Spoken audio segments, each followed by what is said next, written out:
សួស្តីអ្នកនរគ្នាថ្ងៃនេះខ្ញុំធ្វើការបង្ហាញពី Fastchat Beta គឺជា AI chatbot software មួយដែលប្រើប្រាស់ AI ដែលសម្រាប់ស្វែងយល់អំពីសំណួររបស់អ្នកប្រើប្រាស់ដែលផ្ដល់នៅដំណោះស្រាយការងារដោយអូតូនិងជួយអ្នកប្រើប្រាស់នៅក្នុងការសន្ទនា Advantage មានដូចជាដោះស្រាយបញ្ហាស្មុគស្មាញយ៉ាងលឿនបង្កើត software project បានឆាប់រហ័ស generate ហើយនិង debug code បញ្យល់ concept ដែលលំបាកបានច្បាស់ផ្ដល់ចម្លើយបានយ៉ាងលឿន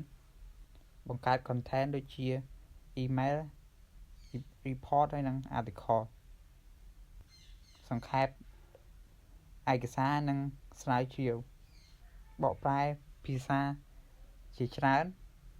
brainstorm idea និង solution analyze data ហើយនិងផ្ដល់នៅ insight automate ការងារដដែលបង្កើននៅផលិតផលនិងប្រសិទ្ធភាពមានរយៈពេល24ម៉ោងសម្រាប់ជំនួយការប្រើប្រាស់និងហេតុអ្វីបានជ្រើសរើស Fastchat ទីមួយគឺអ្នកប្រើប្រាស់មានដូចជា developer សិស្សហើយនិង business ហើយនិងអ្នក creator តើ Fastchat ជួយយ៉ាងដូចម្ដេចទីមួយសម្រាប់ developer ជួយក្នុងការសរសេរ code student សម្រាប់learning សិក្សា business សម្រាប់បង្កើននៅផលិតផល creator សម្រាប់ជួយក្នុងការសរសេរឥឡូវ Fastchat ហើយនឹង Fastchat ហើយនឹងtool ចាស់ទីមួយគឺ Fastchat គឺជា smart AI assistant គឺអ្នកជំនួយការដោយ AI មានលក្ខណៈឆ្លាតហើយវាចំណែកឯ traditional tool វិញគឺវាត្រូវការ search និងប្រមូលនៅព័ត៌មានដោយដៃហើយចំណែក Fastchat មួយទៀតគឺវាផ្ដល់នៅចម្លើយយ៉ាងលឿនចំណែកឯ traditional tool វិញគឺចំណាយពេលវេលាច្រើនដើម្បីស្វែងរកចម្លើយ Fastchat ជួយទៅដល់ធ្វើការជាច្រើនផ្នែកនៅក្នុងកន្លែងតែមួយចំណែកឯ traditional tool វិញប្រើនៅ app ជាច្រើនដើម្បីធ្វើការងារ current price តម្លៃនៅក្នុង Fastchat ឥឡូវនេះ model open source model ដែលមានអនុញ្ញាតlicense ដែលអនុញ្ញាតគឺនៅអាចប្រើបាននៅក្នុង Fastchat មានដូចជា model និង price មាន auto $0 ក្នុង1M token មានprice គឺ auto អត់គិតលុយទេ Gemma 4 E2B $1ក្នុង1M token Gemma 4 E4B $1.5ក្នុង1M token Gemma 4 31B $3ក្នុង1M token GPT OS 20B $2ក្នុង1M token GPT OS 120B $4ក្នុង1M token Mini Store 3B $1ក្នុង1M token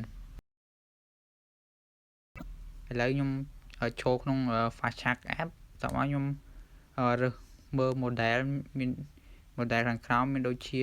Gemma 4 GTOS ខ្ញុំជ្រើសរើសយក GTOS 120B ហើយនឹងសរសេរប្រំសម្រាប់បង្កើតនៅ website landing page មួយដែលវាជាបង្កើតដើម្បីឲ្យវាបង្កើតនៅ HTML file មួយសម្រាប់ landing website page ដែលខ្ញុំចុច enter វាឥឡូវវាពងតែបង្កើតនៅ HTML website យើងឯង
ឥឡូវវាបានបង្កើតហើយខ្ញុំអាចចុចនៅប៊ូតុង preview website ដែលវាបានបង្កើតហ្នឹង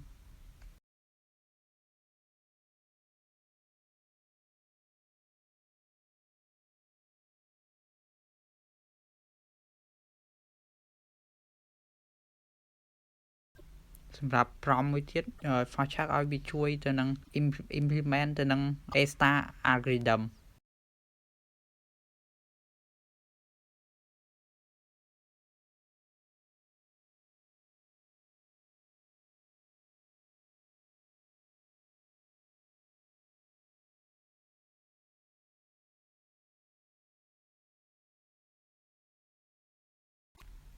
ឥឡូវវាពងតែបញ្យល់យើងឯងវាសរសេរ code នៅក្នុង Python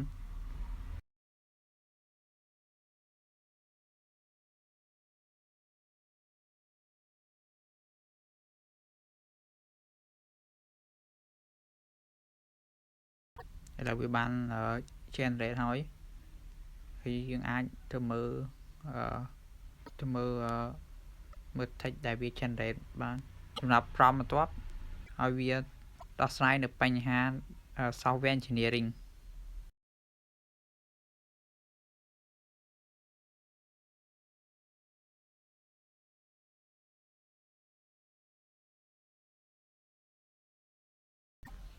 ឥឡូវវាកំពុងតែ generate មក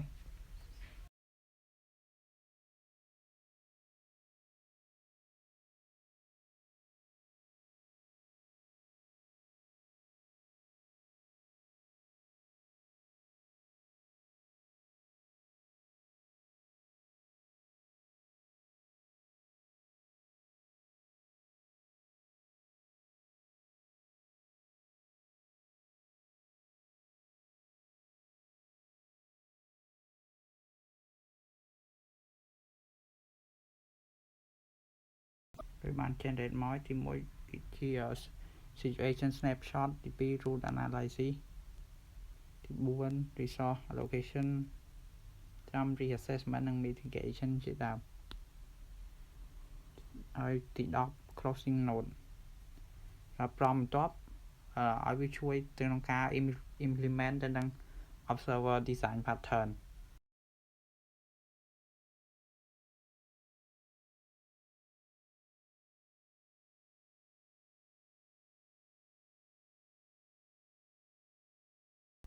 ឥឡូវវាកំពុងតែ generate ហើយ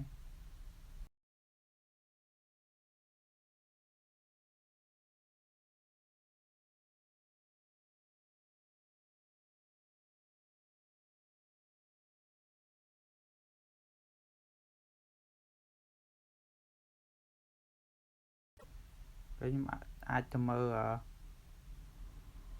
text ដែលវា generate មក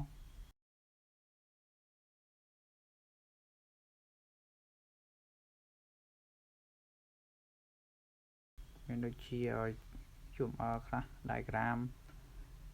implement code ជាដើមសូមអរគុណអ្នកនរគ្នាដែលបានទស្សនាជួបគ្នានៅវីដេអូក្រោយសុខសប្បាយ